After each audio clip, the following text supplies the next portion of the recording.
I'm going to get started while Casey signs his first book of the night. Good evening, everyone, and welcome to Love Books. It's wonderful, as always, to have you all here tonight. And we are, of course, launching Casey's new book, God's Waiting Room, Racial Reckoning at Life's End. And what a surprise this book is. It's published by Wits Press, which, as you know, is an academic press. And thank you to them for publishing this book and for bringing it our way. And strictly speaking, it is a work of academia, I suppose, but it is so beautifully and so creatively written, I would hesitate to think of it as an academic book. It reads like a novel, it's touching, it's poignant, and these are things that academic books are not. Casey, I don't know if you're planning to read an extract, and I don't want to put you on the spot, but I think it would be really lovely if you do read a little bit for us. So congratulations, Casey. It's wonderful to have you here tonight.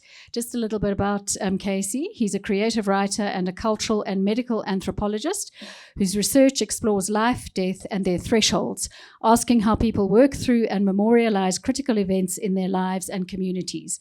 He's the author of many journal articles and another book called Funeral Culture, AIDS, Work, and Cultural Change in an African Kingdom. He is chair, and this is breaking news, I believe, full professor of anthropology and women's... Congratulations. And women's and gender studies at the University of New Hampshire in the United States. Chatting to Casey this evening, it's really lovely to have Jarred Thompson here tonight. Jarred is a novelist, a literary and cultural studies researcher, and a lecturer in the English department at the University of Pretoria. His debut novel, which also deals with mortality, The Institute of Creative Dying, did fantastically well. It was shortlisted for the Sunday Times Literary Award last year, and it won the prestigious UJ Debut Prize last year. So fantastic to have all these accomplished people here tonight. Jarred, thank you so much, and I'm going to hand over to the two of you. Thanks so much, Kate. Welcome, everybody. I think it's an opportune time to ask Casey to read. I was thinking about kind of why set the stage by having you read first, and I was drawn to one of your first chapters where you actually write about going on the journey to grace, and I thought that having you read would at least give us some coordinates, give us some snacks for the road ahead, and you can explain that reference. But yeah, go ahead.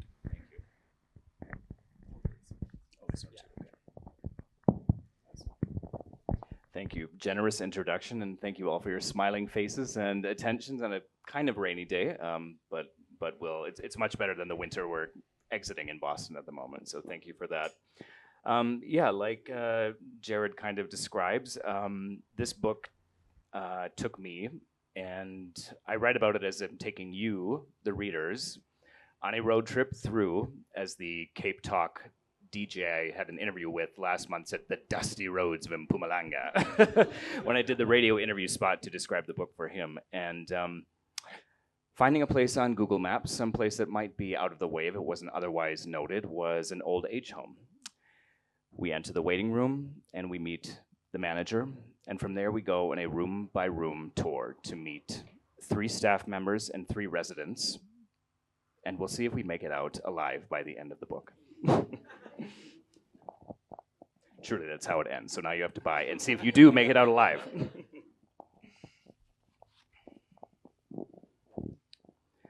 Something about the security cameras everywhere around here makes me bring my bag with me, just to be safe. From the office to the dining room, which abuts the voorkamer, we move onto a long, long hallway, mesmerizingly long, or else the lighting at the end gives that impression. Angel, the manager, strokes the faces of those we pass. Hello, hello, in a sweet childish voice, to which the wrinkled faces coo, Goeiemorgen. You see, we're just a big happy family in here. No complaints, says one man we pass. Eugene, this is Casey. A man whose dark hair shines unusually deep due to a deep slant in his parietal bone on his skull, holds a blank piece of paper the size of a Post-it.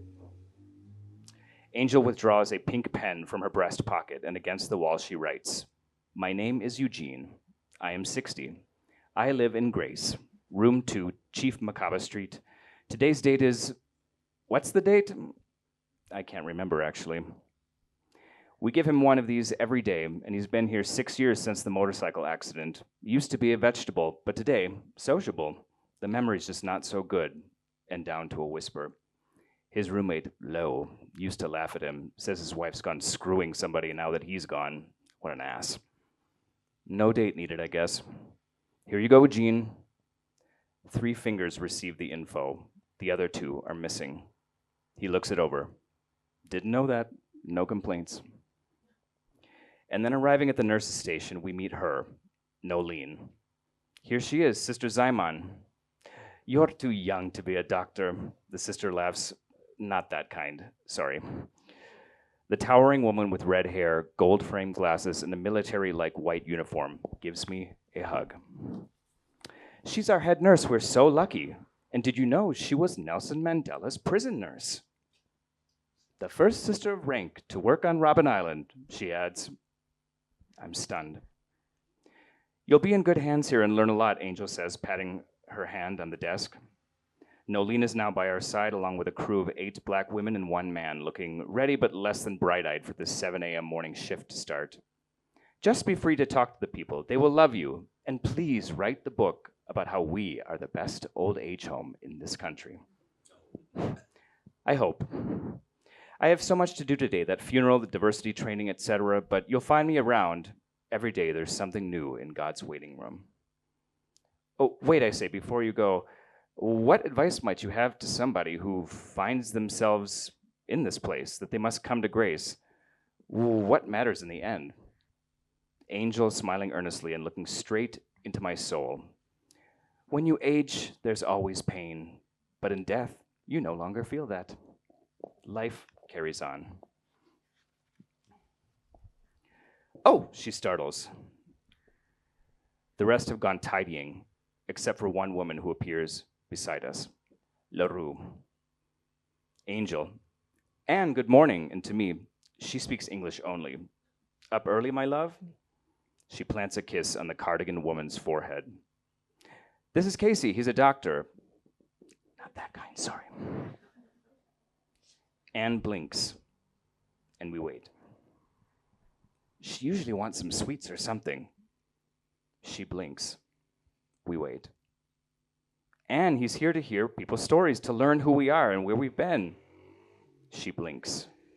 We wait. Anything, LaRue? Anything?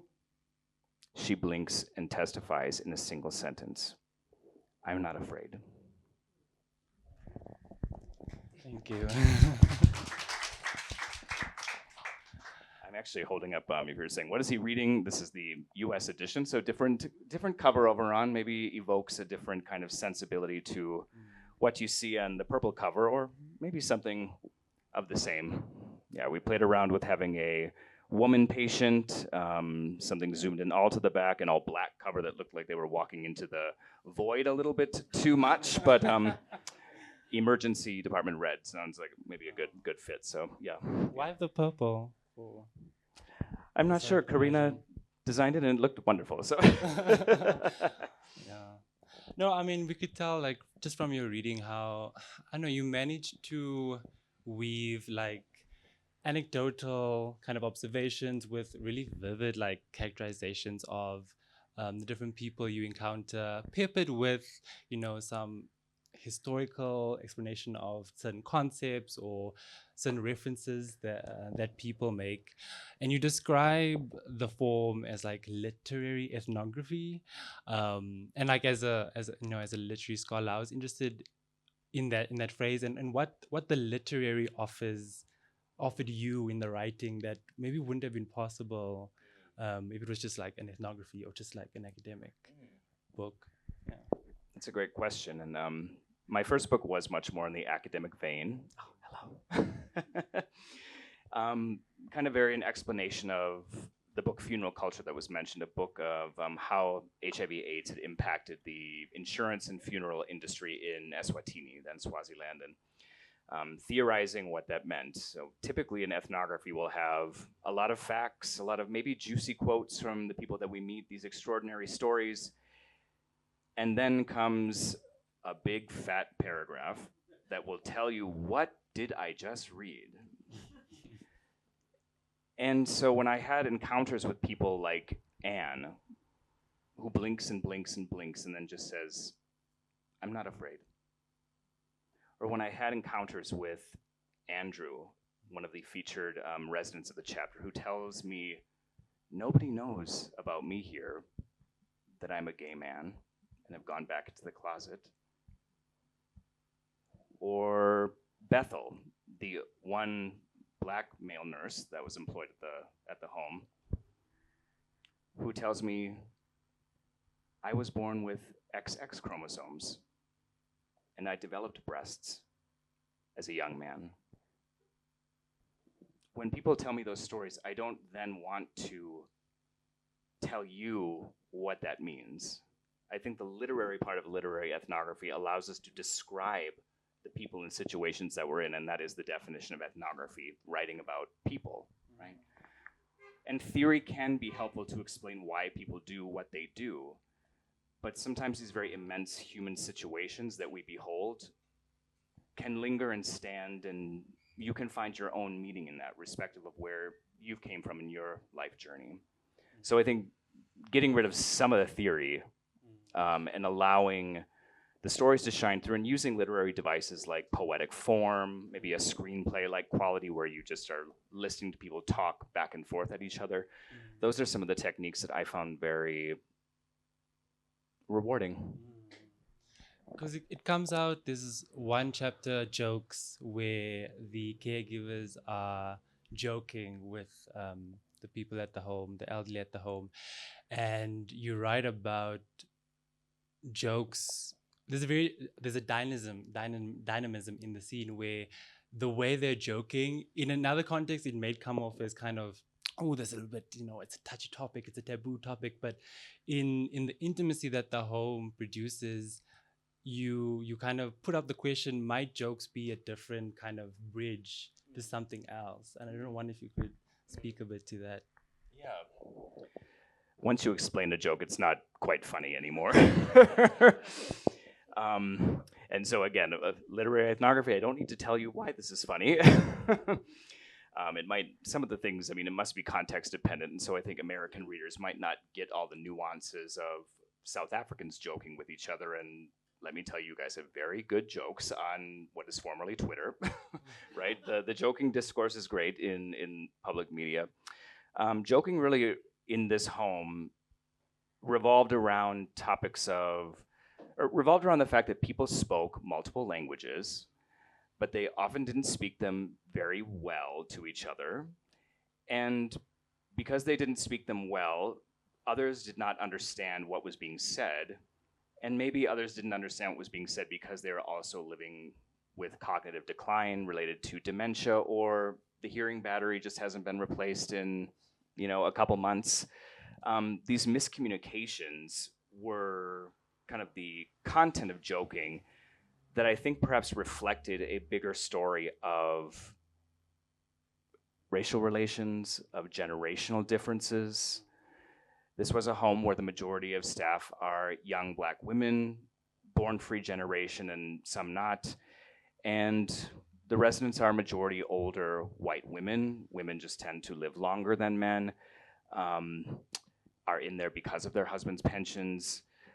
There were also, at any given time, 4 to 5 older Black adults in this home too.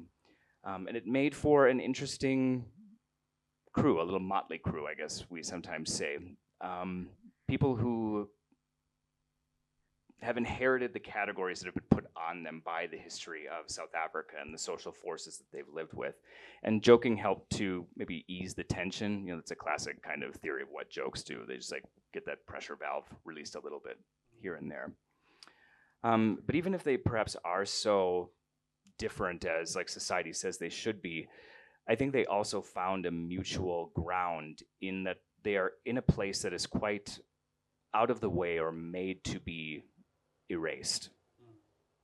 At least in the United States of America, studies with older adults in long-term care are said to face higher rates of depression, social isolation, and there are many more such homes in America, as we call them, nursing homes versus old age homes. And most people don't wish to be in a place like this in late life. And on the flip side, I don't think many of the staff that I met and worked with and interviewed wish to be there either. Pay was not very good, piecemeal integration into like the union sector, facing people who are depressed, socially isolated, and maybe because of dementia-related decline, or I shouldn't say decline, just changes associated with dementia, who were perhaps ungrateful or were aggressive, agitated, refused care, saying, "Get away from me, don't touch me," and saying a lot worse to these people. People who neither of them really want to be here, but yet must be there every day for the paycheck or to be cared for. And I think being in such an out-of-the-way place and marginalized across different axes puts people on a kind of plane together on which they can try to reach for something like maybe friendship or something like a family, as Angel said. But joking doesn't quite make everything so rosy. And so, people have to get by in other ways as well. Because you mentioned, and maybe something that we don't really talk about, the double-sidedness of elder abuse, how, yes, old people can be vulnerable, and there was a scene where there was regulations around the handling of old people's SASA cards and things like that, and like making sure that that's protected. But that elder abuse can happen the other way, where we have like the older white man or woman calling the caregivers, derogatory names, and how do they kind of navigate that, knowing that like you grapple a lot with whether an old person can change, given the fact that, first of all, they're frail, but also that they may not be in the right mental space. They may be suffering from dementia or Alzheimer's, so they may be in this kind of time loop where they can't see, their caregiver as something more than the kind of white supremacist institutions that they grew up in and that they think is the everyday. And yeah, I just found that interesting. Like, where do we draw the line in terms of, oh, this person can't change, we just have to give them the grace. I have to kind of embody this grace somehow, or no, I should be a bit more tough, give some tough love and try and draw a line. Yeah, that was interesting, I found. Yeah, it's actually kind of an anthropological question that if you asked a healthcare worker in England versus Dubai versus South Africa versus Japan, if a patient or a resident says a derogatory thing to you, why are they saying that? And you would probably get a different answer depending on where you are, cross-culturally or cross-nationally. Maybe I'll read a little bit so you can hear what some of the caregivers said when I asked this to them. So this is the chapter of Bethel. So this is the, who doesn't identify as trans or intersex, but I think that was one subject or positionality we could attribute to him.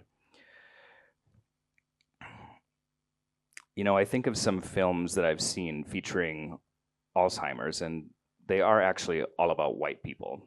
The Notebook, The Savages, Iron Lady, Still Alice. Samuel L. Jackson recently starred in a limited streaming series as a man living with dementia, The Last Days of Ptolemy Gray, but there are fewer depictions of its effects on Black families and relationships, let alone how racism shapes caregiving, whether one gives up on this job or not. Do you think old people are more racist in general? Bethel. They are, he admits, and I assume he means older white people. But I don't blame them. That is just how they grew up in that time. But they can't get away with saying these things, can they? Shouldn't they be punished or something? Is how I suddenly end up phrasing it. How can you punish an old person, Casey? You can't do that. Well, do you think being old is just an excuse for bad behavior? I mean, can't people change even if they're older? Mildly exasperated. I don't think so. I mean, they can change if they want, but most don't. They're not going to. Precious told me another caregiver recently quit because of it. The constant barrage of outright and indirect comments from certain residents. The caregiver wasn't unforgiving per se. She just didn't need to hear it anymore. And maybe you don't need to hear any of this. Maybe you've made up your mind already about, quote, old racists. Here's another one from a caregiver goodness.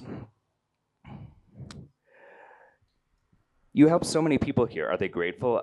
They are, Casey. Some try to be, maybe trying to be less burdensome in their gratitude, but some are not. What do you do if they say a terrible thing to you, a racist thing, or accuse you of what I don't say? Earnestly, willing the voice of her father, the Zionist pastor, I will look at them and quote the Bible and says, God created us equal. With the help of the Holy Spirit, you can see something is wrong with their situation. But with spiritual wisdom, you can help to heal it and maybe move them to not do that next time. Other times, they'll tell you things that happened in their past, things they once did to their family and others that were bad, or you do hear them say racist things now. You see, for some, it's just in their character, so they can't change their behavior. What I'm saying is that when they get older, they can't change that or control it, so you just have to take good care. We can't overcome the past, so we must pray for better times. If you have 3 pieces of wood together, you can't just break one off with an axe. All of them are going to be chopped down. So let us stand together, and united we conquer. In sum, most of the caregivers that I spoke to gave a historical explanation first and foremost. These older white residents make racist remarks because they are from a certain generation. So their explanation in cultural context is apartheid made them do it, or they made apartheid, which made them do it. But then secondarily, they would revert to what I learned in theory at nursing school, at Zigna training, where I got my nursing certificate, and it is because of dementia-related decline or aggression. So that was more like the secondary explanation for why people may have made comments as they did. But I think we could do more ethnographic research elsewhere around the world and see what other explanations may be, even though I think most long-term care systems in the world are structured the same. They're marginalized places, erased from public memory. The direct care workforce are women of color and immigrant women. And to that effect, historically erased, just the easy example of who died first in COVID. It was people in nursing homes. It was people in congregate care facilities that are out of sight, out of mind, just like people in prisons, another group that also majority first died of COVID. Yeah, I mean, and you're right about, the question that stuck with me, why does white supremacy kind of reproduce itself when old white racists are dying? And I think you draw it back to questions of possession, and you're right about racism as a kind of possession that takes hold. And I was interested in that idea in relation to Angel, and especially the way, I don't want to spoil it, but especially the way Angel kind of, yes, she comes across as very doting and caring, but there's this undercurrent that's always kind of lurking in the background, and it really comes to the fore near the end. And I wanted to ask maybe why choose to depict her in that? Is that part of this kind of disidentification between, okay, there are salvageable parts of this. Yes, this person is problematic, but there are some salvageable, parts of this person. I don't know. Yeah, I've learned from being head of department, you can't be too nice all the time to to people. And she definitely,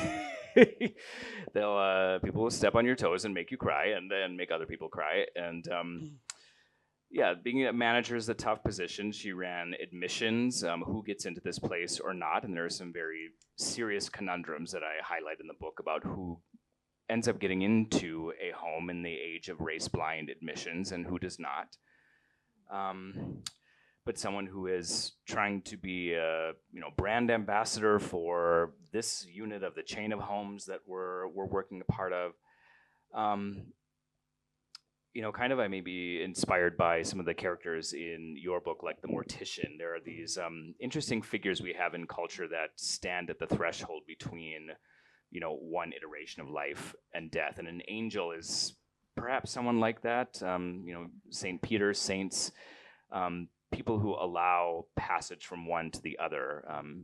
Clearly, doctors, people in healthcare, direct care workers are always on that line, helping to guide people to cross or to step back, knowing for themselves when to step back, like the caregiver I mentioned when they quit. And I think also, maybe not to give it away, but there are 3 staff that I interview in here, and I'll have to say none of them are working at this home anymore. I mean, the mortician, like you say, Angel and the mortician, it would be interesting to do a comparative kind of discussion on them. But in both, we could say my novel and your book as well, there's a sense of like this house, this place is a place where either you will heal, but not in the way that you think you will heal. And you put forward this question in the chapter on security, where there's this idea of like, I think it's Goodness's mother. She goes to security at the other old age home, who's a lot less funded than Grace, and then she leaves and she says, they weren't going to make me better. And this idea of old age homes as a place where you don't just wait to pass away, but an old age home is a place where you can heal, but not heal in the way that you might expect. I don't know, how did that come up for you? Yeah, it was an interesting finding that different people in different vantage points voiced to me. It was an ethnographic tidbit that, yes, the white managers would sometimes complain saying, oh, Black families will come here, but then their parents don't stay here very long. And the reasons were saying, well, they just want to use the pension. And I was like, oh, is that really so? I was kind of incredulous of that. And then one of the chapters as a comparative with another old age home in the hometown of San Zima, who took that famous picture of Hector Peterson, 1976. An old age home was opened by a nurse who formerly worked at Grace, the home featured in this book. And there, the nurses and managers explained also, yes, sometimes we get ribbed by the families of our residents because they put their mother or father here, and then they say, well, why isn't my mother or father getting better? So maybe seeing the home or the space as a curative option rather than what I think is a prevailing assumption that this is the last place. This is like the last stop. And I did a book talk yesterday at UJ, and a really terrific PhD student said he did a similar study like this for his honors, where he worked interviewing hospice care workers, I believe in Alexandra, and kind of heard the same point, that family members who put their older relatives or parents who are dying in hospice saying, well, shouldn't they be getting better here for some time being, rather than seeing this as like I don't want to say a finality, but a space where healing can happen, right? Yeah. I know, and maybe like I'm thinking of Yvonne, whose son lives in England and she has not heard from him, but she strikes up an unlikely kind of mother-daughter relationship again in an unexpected way. And I don't know if you could speak to that in terms of the old age home as this crucible where it's not inevitable that these connections will happen, but it's a possibility. And that's what's always so interesting, I think, about spaces like this as well, that's always a possibility that you might make a connection with someone that you've never, been in intimate contact with in growing up because of certain systems of segregation. And that possibility seems to, make Yvonne complicate her, because she herself has problematic views on the history of Rhodesia, from where she's from, so yeah, I don't know if you can speak to that. Yeah, Yvonne is one of the residents featured in the book. She's missing 3 of her fingers, lost in a shot out when she worked as a kind of a soldier, fighting against those seeking liberation. And it's just a little tidbit that she strikes up a quasi mother-daughter relationship with Goodness, one of the caregivers, twice divorced. The children don't visit her, but very good storyteller. In some of the more academic writing I've done, I've tried to theorize what these kinds of relationships are that people have in a place like this. And it's something like you're participating in somebody else's life, but you don't quite know their full intention. You don't really know too much about them, but we are here by the circumstances that brought us together, a job or being needed to care for, and we do the best we can, and we should give kudos to anybody who goes through that kind of situation. And I think this is where, if I do theorize anything in this book, it's asking what grace is in your life, how you give it to yourself, and how you give it to others. And I think for many of these caregivers who work with people who have very sordid pasts that literally denigrated the livelihoods of their parents and grandparents, how can you be nice to somebody like that? And maybe this trope it's very popular in like American popular culture. We have, the maid and madam story in America too. So how do people get along? And I think it's by grace, and it's saying, I accept this situation that I'm in right now, maybe temporarily, maybe for a couple weeks, because I can see that I cannot change this person. And I'm not going to waste my time trying to, because I've got too much going on in my own life. And yet I still have to behold them every day. And I think for those who end up quitting the home, that's giving grace to oneself, that I don't need to do this anymore, right? So there's that, it's couched in a very intimate language of family, but the way that I think it plays out is a bit more separated or held back. And one of the writers who helped me try to theorize this was Sisonke Msimang.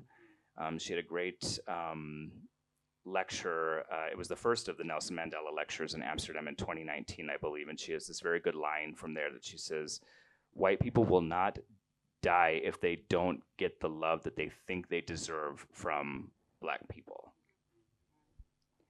And to me, the caregivers are giving some kind of love-like thing in being friendly with people, and intimacies do forge, because I think on average, a resident in the home would live on average in the home for about 3 to 5 years before passing away. The staff average 5 to 6 years before quitting, right? So that's not an unreal or illegitimate amount of time to forge something with somebody, but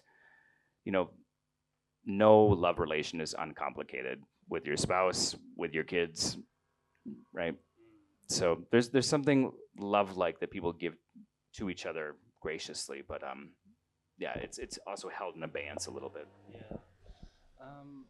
And I'm thinking about being like held in abeyance. I think there's moments when you also question, like when in your discussions with the caregivers, whether they are saying certain things to you because of, you're a white man from America, also they have to put on a certain show for you, and you question that. And I wondered, as someone going to this home, I think for the better part of 7 years, how do you grapple with that, like your positionality coming in, white male from the US, they also have fantasies about the US and what's accessible there, and how do you navigate that and negotiate that?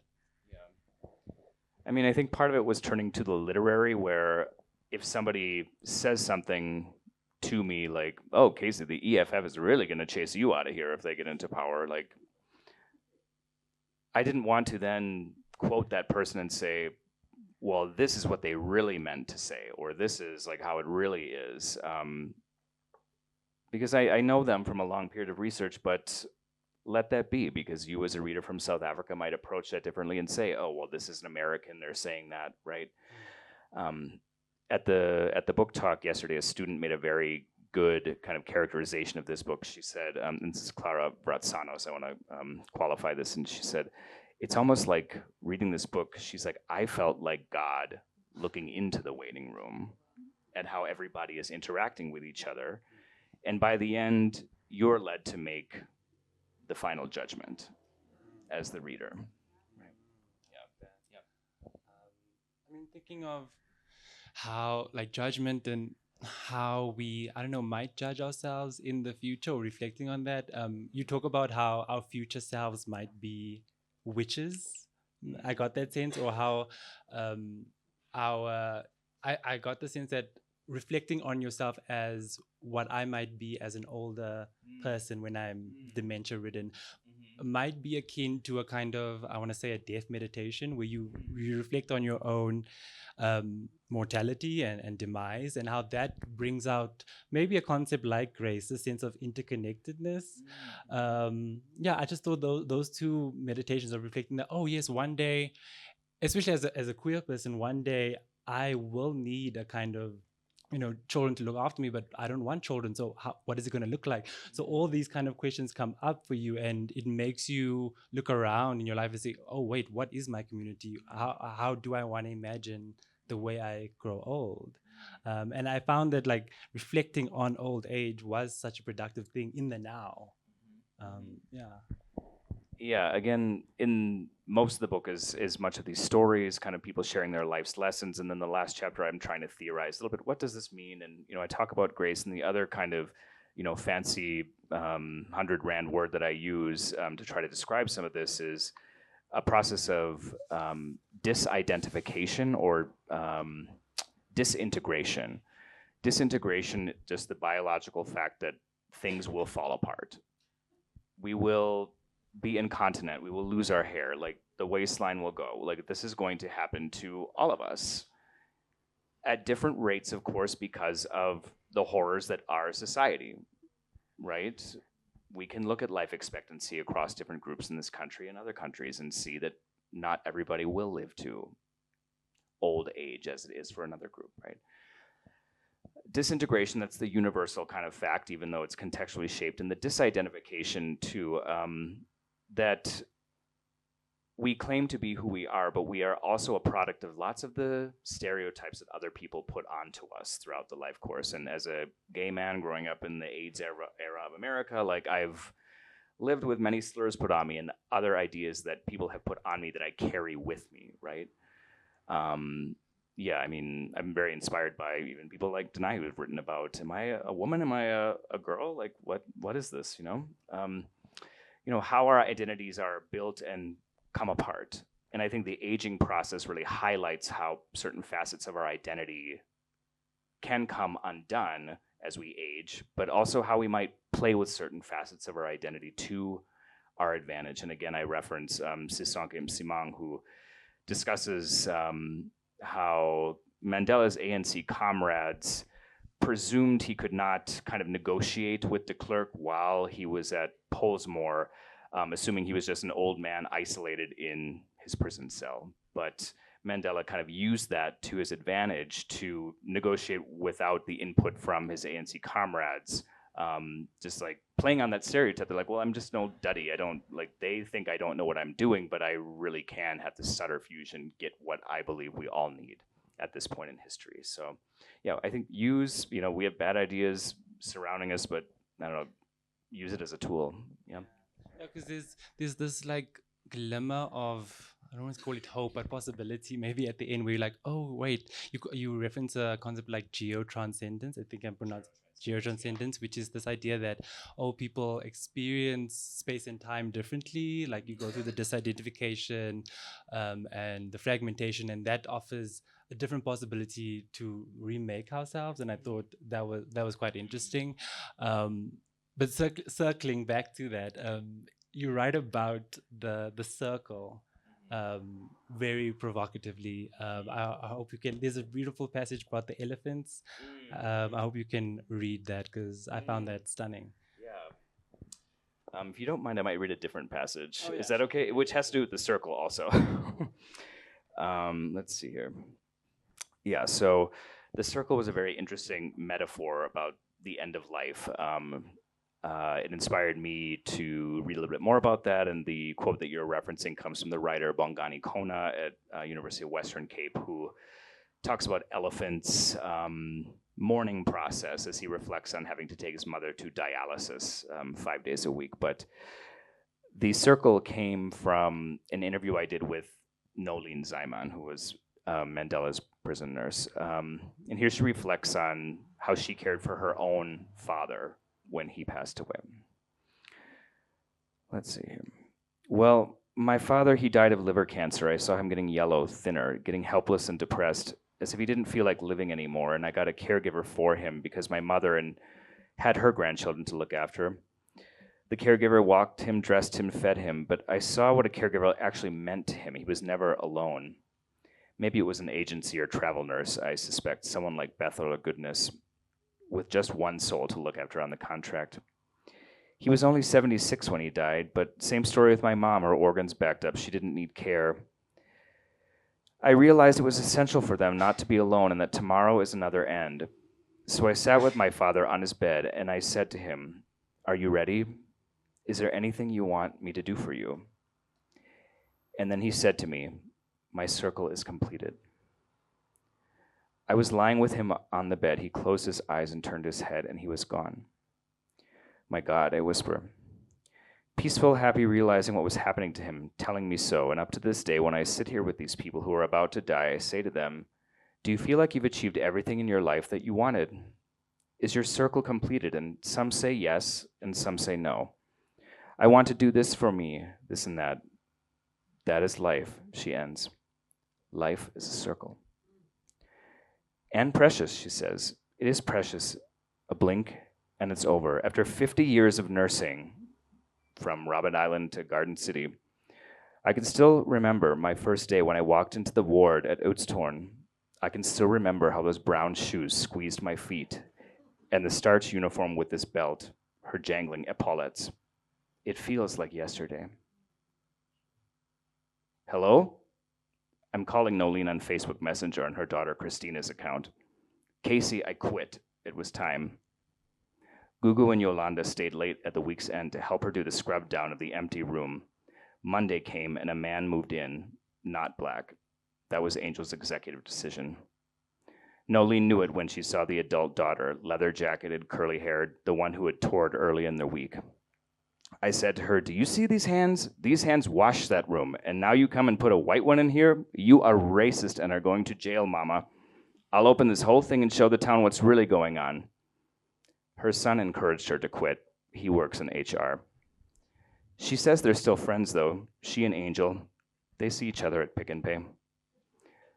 What a mess, Nolene. People have problems with these things. We only just had our first black president a few years ago, and that was hard for some of them to change. They're hard asses. Darling, they must get over it. Yeah, and I mean, of course, there are some things that people can't get over. I'm thinking of the land claim against the home, Opa Malopa.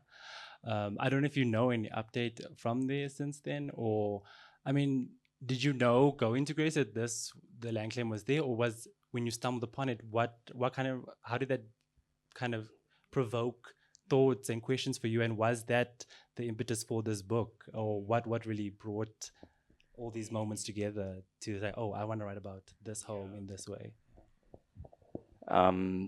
It wasn't the impetus for the book. I mean, field work is very serendipitous to say, "Oh, I can stay and talk to you for a while." Oh, thank you. I'm very grateful for that.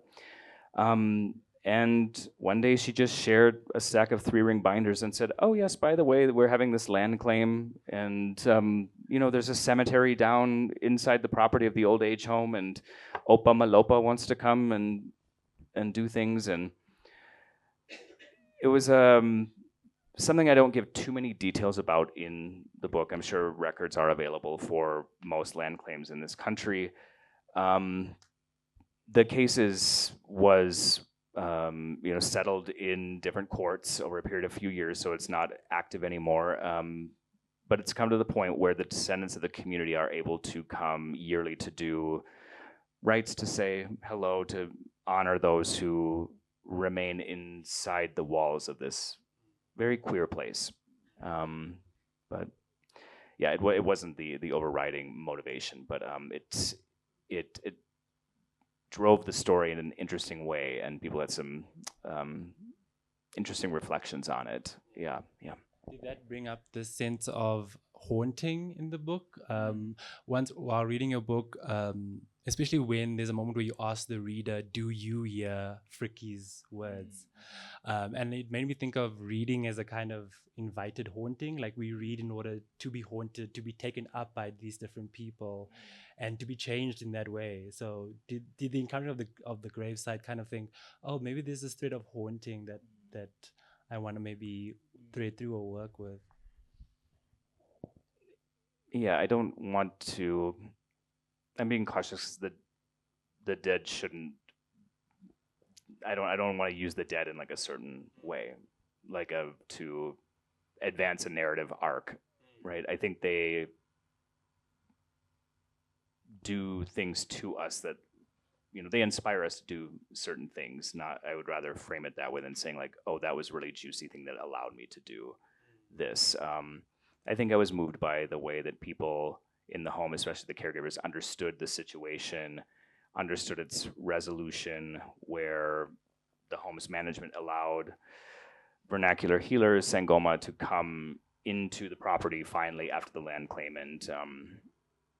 and make do, and which helped, I think, steward how the home decided to develop the property or not. And I think in that chapter we hear Bethel say, I think they're a pretty good organization for doing that sometimes. Okay. Thank you so much. Okay, we'll open up to any questions, comments, curiosities. Yeah. Can I just give you... Sorry. All right, I'll talk into the bunny's face. Okay, I technically have many questions, but I'll stick to one. Okay, my voice is echoing in my ears, so I'll do my best. Many white South Africans grow up essentially being raised by Black women, especially. I certainly did, my friends did, and I think especially older people did as well. And what I find quite interesting is the idea that this is essentially an inversion of that. You are a young white child being raised, being stewarded into the world by Black caregivers, and this is how these people go out as well. And I assume that sort of idea wasn't made explicit in interviews, but I'm wondering if that's something that resonates with you from the interviews you did. Shall we take a few questions or do one by one? Okay, perfect. Yeah, I think that was a common theme that people identify generally, in that older adults tend to be infantilized, and sometimes even the words of caregivers and the nurses, they tend to act like children later with dementia related changes or Alzheimer's. I tried to query in interviews with the caregivers, in terms of like Yvonne having goodness as like a quote unquote daughter. I say, oh, did you have a friend or someone like Yvonne like goodness in your life earlier in time? Some kind of got my train of thought, but others didn't quite get that. I think in the life course, it's definitely an inversion, but I think it's also just a continuation of kind of the unequal domestic worker relationship with a greater weight of bodily intimacy that then becomes part of the care contract. I think it makes it all the more burdensome.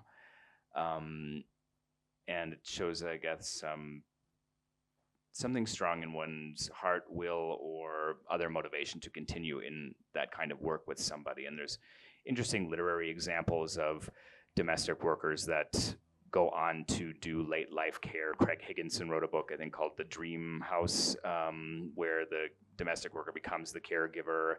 Coetzee's Age of Iron, someone who works in the garden becomes a caregiver for this single white woman who passes from cancer. So I think there's a continuation of that unequal labor model.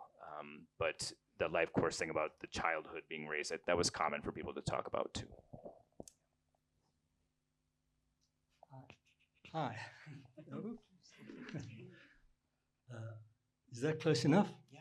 Or too far away? Good. I'm going to just give a small quote and a little bit around it, and that'll frame the question I'm going to ask. Sure. Rumi, the Persian poet, was once asked what he felt about God. And at that time, Muhammad had answered that question, and another of the Iranian philosophers, Bestami, had similarly answered. And so he took those two things and he said, well, Bestami thinks, because he had a Damascus moment in Christian terms, that he knew God and had become it. Whereas Muhammad answered, I do not know him well enough. So as you look down into the Gorgon's head of your field research and the other stuff that you've done to arrive at your book, do you see those threads coming up and tying into a knot and maybe providing some kind of template that would be an answer to something? Or do you look down and see them as each thread having some nuance that doesn't allow it to be tied? Is this a complex problem? Or is there something there that are solutions? I had a theologian also read a draft of this book along with Jarred, who was like, I need different perspectives here to see how I can pull this off. And the theologian was quite aggravated reading the book. It's like, these people, their philosophy of the afterlife makes no sense. Like, there's nothing like systematic going on here. You can't go to heaven, but you can have your ancestors also here. Like, you can't do this. And I said, okay, well, people are beautifully frustrating and complex, and that's why I'm an anthropologist and not a theologian. And I think when I have a whole academic article where I just ask people what happens when you die, and got variable answers that were not systematic, but that reflected, I think, of the fact that I think much of South Africa is a post-mission Christian nation. I think that's like the predominant kind of flair. And so people did give kind of quips or the narrative script of, well, I will get there because Jesus Christ is my Lord and Savior, and we will be the same. But in the same sentence, they would also say, but I don't quite know, and like I could never be. I'm just waiting. So it's a mix. Yeah, I'm not sure if the threads either they came together at one point and they pulled apart, where we can't see that knot anymore as it flies out into space. I think Hilton, can I push one over here to him? This is a VIP section. This person here. Speaking to the body. Yeah, so you've written 2 books now, both of them very beautiful, and both on the time on either side, as it were, of death. And I wondered if you could say something. I don't want to ask you what drew you to that time, but you've used that time in both cases to tell us some very profound things about how we live as Southern Africans, together and apart from each other. And so, not to ask you what drew you to that particular time, but since it's such a marginal time in life, in an existential sense, what do you think it is about it that has made it so possible for you to say such profound things about how we live together and apart, and also what you think that Southern Africa has to tell to the world in that regard? Oh my goodness.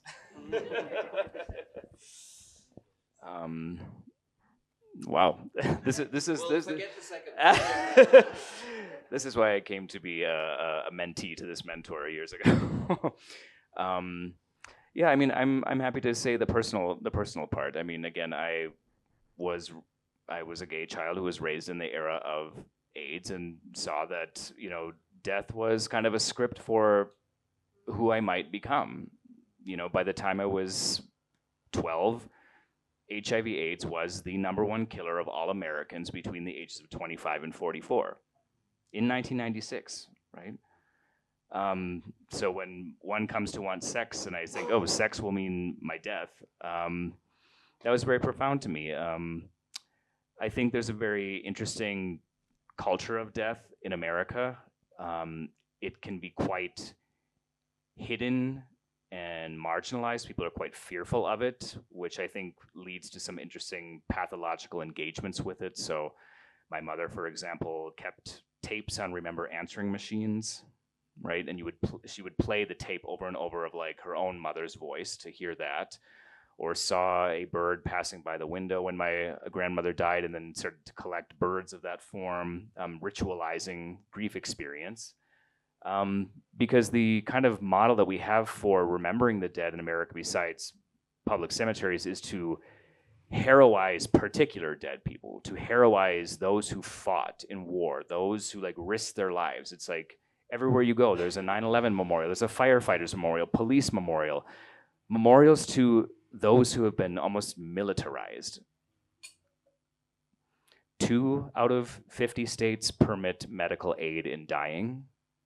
So you can go to a doctor, have like the long course of saying, I wish to die at this point. But that's 2 out of 50. And, you know, the ethnographic studies of this just show, you know, people calling their legislators, please, like, I want to allow myself to die. And, you know, a small town legislator saying, I'm just not quite sure about that. Like, I can't rationalize, like, why that someone would want that, you know?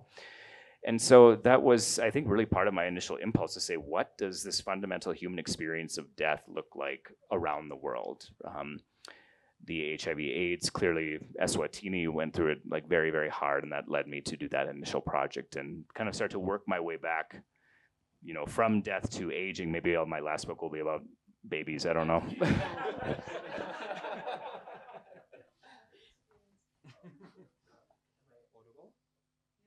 Okay.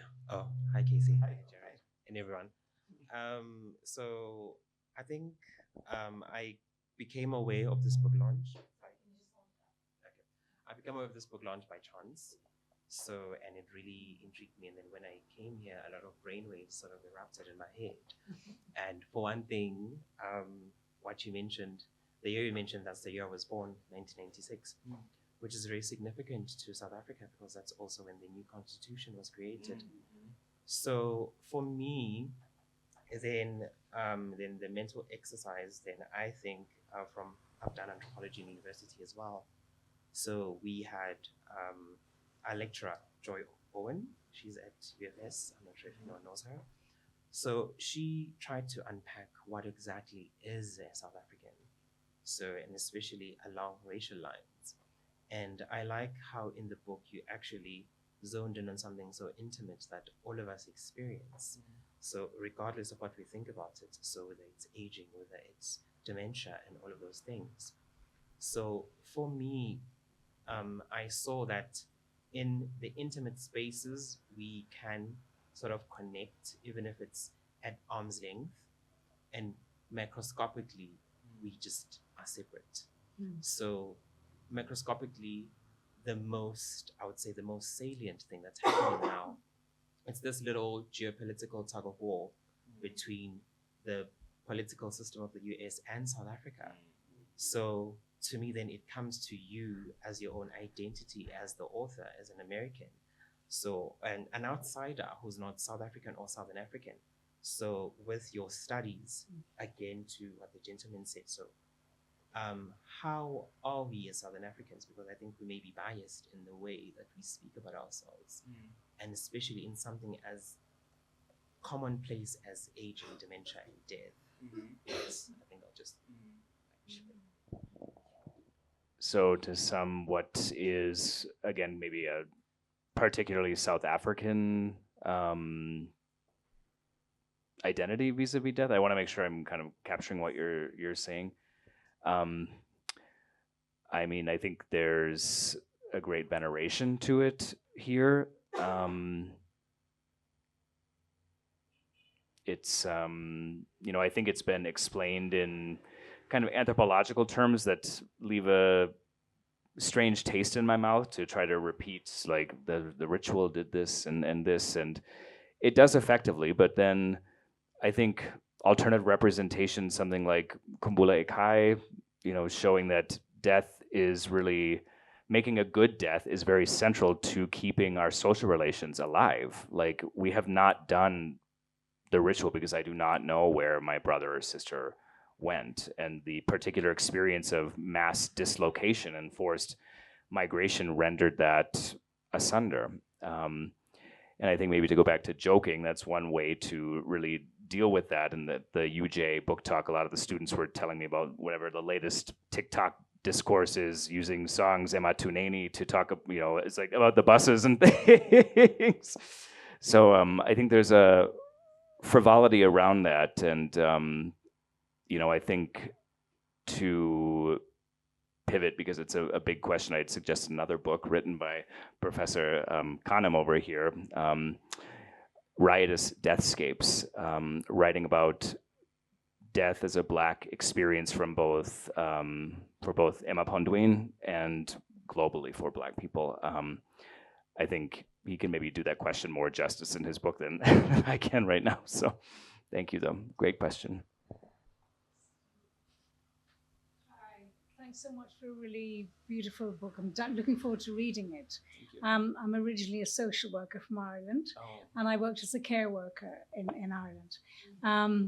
And I'm particularly interested in how you found that the feeling of old people being trapped. They had to go to the care home.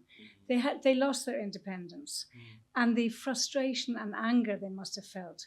I'm interested in how you found their feelings about being in grace, and particularly about the poignancy of the care workers, how understanding, but also the three who decided, I've had enough. I'm not going to put up with this anymore. But I think that power dynamics is quite interesting and poignant.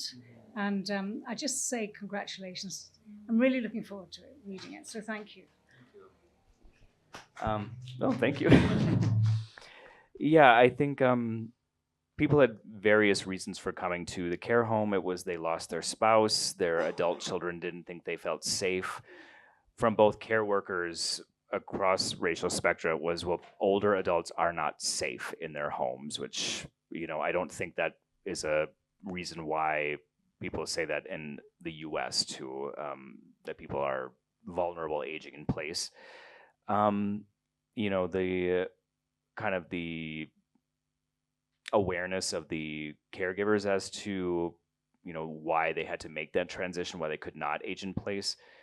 I think the caregivers, even though these were different people, different generation racially, the caregivers also sometimes received interesting life advice from the older adults who had gone through their own divorces, had gone through, oh, my child doesn't talk to me anymore. And, the caregiver might say, oh, my 14-year-old just is such a bitch. Like, why doesn't she talk to me? And then, Yvonne saying, oh, that was my son. That was my stepson. He didn't never talk to me. And or like, oh, I went through the divorce. Like, you'll move on. So I think there was that life course experience that, I don't want to say endeared, but like made them more human or, relatable to the caregivers. Like, okay, I guess like if she can do it, maybe I can do it. Aging in place, I think, at least the studies in the US, like aging in place of one's choice, whether that is, you choose to be in an assisted living or old age home, or you choose to stay at home, when one is able to make that choice materially, it's just better in terms of psychosocial outcomes for the person, right? Yeah, Danae. I love this. I'm so sorry. Okay, so I see now I'm gonna have to explain my jokes. So the cover. So Mika saw the cover of the book and says, "Oh, did you get that for Kulu, my dad?" Because it looked like a book of devotionals. Upon first look, and then we made a second joke, which is because my dad started writing devotionals when he's 3 times a week when he's at dialysis, and also how he's processing his grief over my mother's passing has been to sort of enter the space of thinking, writing devotionals, also entering a different kind of metaphysical relation to the world. And so part of that is a way to narrate a sense of what life and time is when what your sense of life sort of collapses around you, including the day-to-day routine, and then also waiting. But so when I said, no, let's look at the rest of the title, and we're like, ki, then we laughed at the title became even more like a personal, like a joke that comes from my family. But to get to your questions, to what you're framing, your aversion to theorizing. And I think I don't necessarily think through theorizing a separation of object and subject in certain ways, so I don't have the same aversion, say, per se, but I know that in terms of attention to method. So in some parts, the play, Old Testament, New Testament, kind of play of the worlds that features in your work in general, so that your positioning is not simply in terms of its metaphysics, placed in a world that's simply where the word is the word, so to say. So I guess partly to hear you accent that, and then also just thinking of the method of, say, something like a devotional, because it's pedagogical function. When people think of grace, it has a pedagogical function in the world. And so as a teacher, but I'm thinking across your use of words beyond kind of the literariness or what the figurative enables you to do, that there is something in terms of a structure of decided form and of language that does allow you to not to suspend disclosure of the sense of the world and the sense of the word that you are playing with, Yeah, that's a great question, and I think this is why I wanted someone like Jarred to also do a reading, people with literary expertise, because I'm jumping into something that goes beyond the methods we inherit in anthropology to play with form, to use the form of a screenplay or blank space on the page or poetic structure to make people think differently, like to conjure kind of a different episteme, just a different way of thinking about what we're reading. And that does change the content in certain ways. And so preparing to write this book, I really looked at, okay, what do investigative journalists do? They don't necessarily want all the messy details that do come out in talking to someone for 7 years. They need a narrative arc, because that's what they believe the reader wants and expects. And so even if you read, any chapter of Bethel, Andrew, Yvonne, Nolene, it's framed as if taking place in a single day, but those are conversations built up from 7 years of knowing a person. So I am in effect erasing part of that method to do something else for the readers who are beholding this text. But it's also, Netflix got our brains in a certain space. We expect a resolution, right? But the way I end the book plays with that. We're not quite sure if we make it out of this place alive, if we're not quite sure what is on the other side of God's waiting room or what's underneath it in terms of the cemetery at this property. So yeah. So I think that's what I can say. Yeah. And I think it's repeated in the way objects return. I think about the nuts. I always go back to the nuts. How the nuts, they appear like these innocuous objects at the start, and then there's shrapnel along on the floor, and it goes back to the way you repeat kind of in a devotional way. It kind of makes a kind of circular kind of structure to it as well. But in the repetition, it means something different in a different context. And I think that's life, really. Many good macadamia out in Mpumalanga. Okay, that's I played with the title "Mixed Nuts" as an original title for this book, but people bristled quite heavily at that. So.